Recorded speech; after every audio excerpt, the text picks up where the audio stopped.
For those of you who have been following or on our email list, you'll know that I've been on a bit of a workation in London for 6 weeks, and really cool. Got to meet up with a couple of Coach Parry members over that time, and I mean, a ton of them were asking, you know, what's going on with Chicago calling, and it really then just prompted me to say, okay, well, it's time for an update. And secondary to that, I ran my half marathon in the time that I was in the UK as the build up towards Chicago, and so anyways needed to give a bit of an update on that.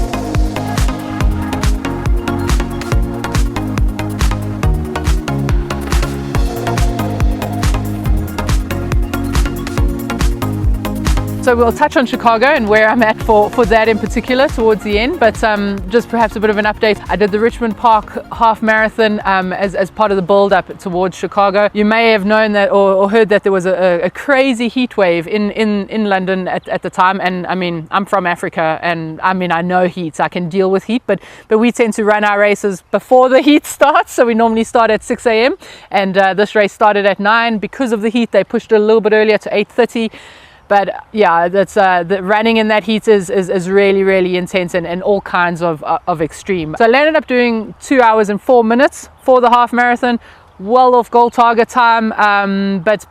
But I think without the heat, we probably could have looked at around a sub 2. I had Kelly. Those of you who are with us on the training platform will know Kelly well from the strength classes and the forum. Kelly was my super seconder or super pacer, and honestly, without her on the side, I think I would have struggled. We had funny moments of Kelly's essentially from Zimbabwe and has lived in South Africa, and now is living in the UK, and decided to distract me by singing all 3 different national anthems, which we had a good little chuckle at, and again, Richmond Park was just absolutely beautiful to run in.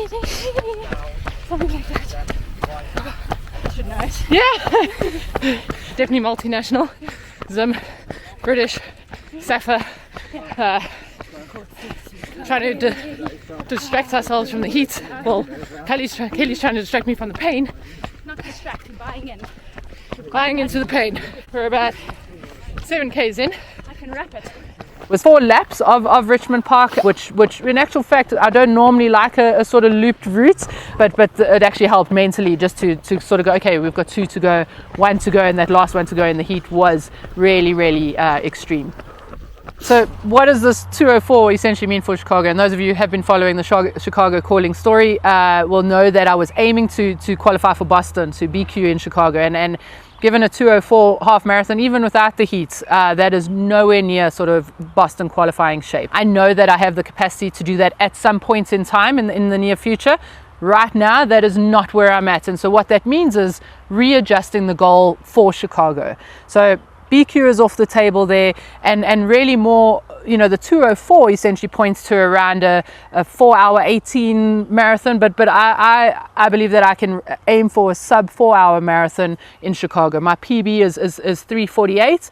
I would love to be able to get towards that, but right now the potential and the capability lies more towards a sub 4-hour marathon. So readjusting the training plan, readjusting expectations, as hard as some of that is to admit, even for myself, we need to readjust that so that I'm training for where I am currently, where my potential lies currently, even though I know that I have the potential in a year or 2 to get towards or closer to that BQ. Right now, with Chicago being less than 2 months away, you know, really that changing those adjustments or expectations and adjusting the plan accordingly is really where we need to be, or what we need to be doing. Of course, not aiming for that BQ is really disappointing for me. If you know me but at all, I'm extremely competitive, and it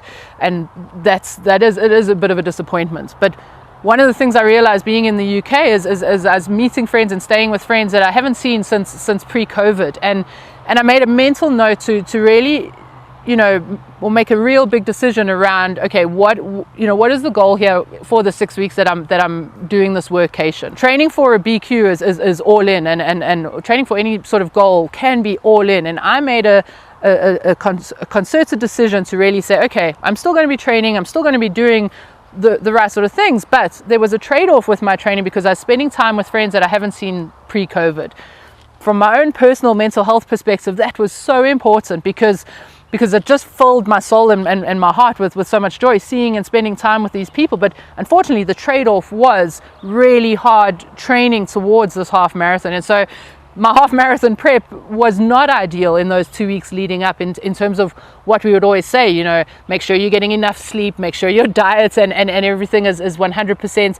And I'd made a concerted decision to sort of say that is the trade-off, because I'm going to be spending some time with some really, really good friends. I think the lesson there for me in that, and what I want to say to you guys is that's okay sometimes. I think sometimes we try to do so much of everything and train to the absolute max, see our family and our friends to the absolute max, work and keep our businesses running to the absolute max, and sometimes that's not always possible, and sometimes there needs to be a trade-off, and in a positive sense. And so while I am extremely disappointed that the Boston Qualifier is not in the cards in Chicago, my heart and soul is so full from spending time with friends over the last 6 weeks, and my training is maintained, but it just hasn't been the extra push that I probably could have done at the expense of the friends that I saw while I was in London. For those of you who have maybe been following the journey and watched episode 1 of this, you would have heard about my own personal struggles with mental health, and this has kind of come to the fore quite a lot lately in my training, and definitely in the Richmond Park Half Marathon as well, is that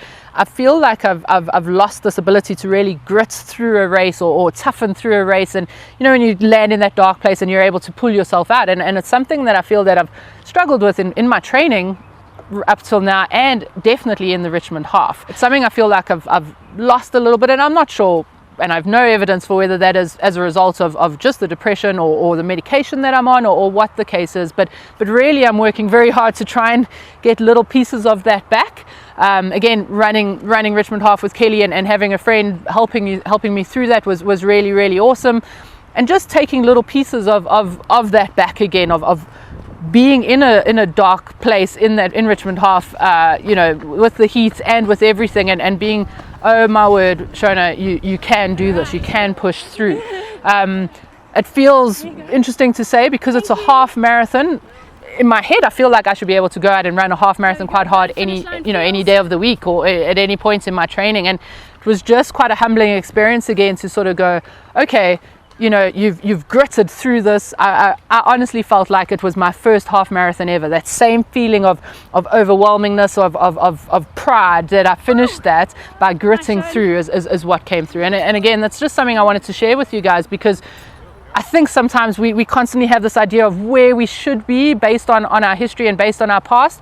Sometimes we need to just realign that and have perhaps another paradigm shift to go, that's okay. That's okay that that half marathon was really, really hard, but I found another piece of myself again there where I had the ability to really just power through the heat, make sure that I accomplished that, and that was important to me, and having that feeling of crossing the line again, and just having that overwhelming joy of what that feels like to hit a goal is awesome. And I think that humbling experience to not take those things for granted is another way to look at this, and another lesson to learn. And so moving towards Chicago, that is something that I'm still going to try work on. I haven't got it yet. I still don't feel like I have that absolute toughening out grit back, or the way I used to. But that's part of the goal for Chicago, and I think Chicago is one of those steps as well, to then be able to use that in a marathon and be able to dig into that dark place in a marathon and get myself out of that, especially because I'm going to be running on my own there, and I think that's a really, really big challenge for me moving forward. Thank you for listening to my story. I hope you enjoyed, and I hope you get some value out of my journey. If you enjoyed this and you want to follow some of the other episodes of Chicago Calling, you can click on the other videos that are on screen now.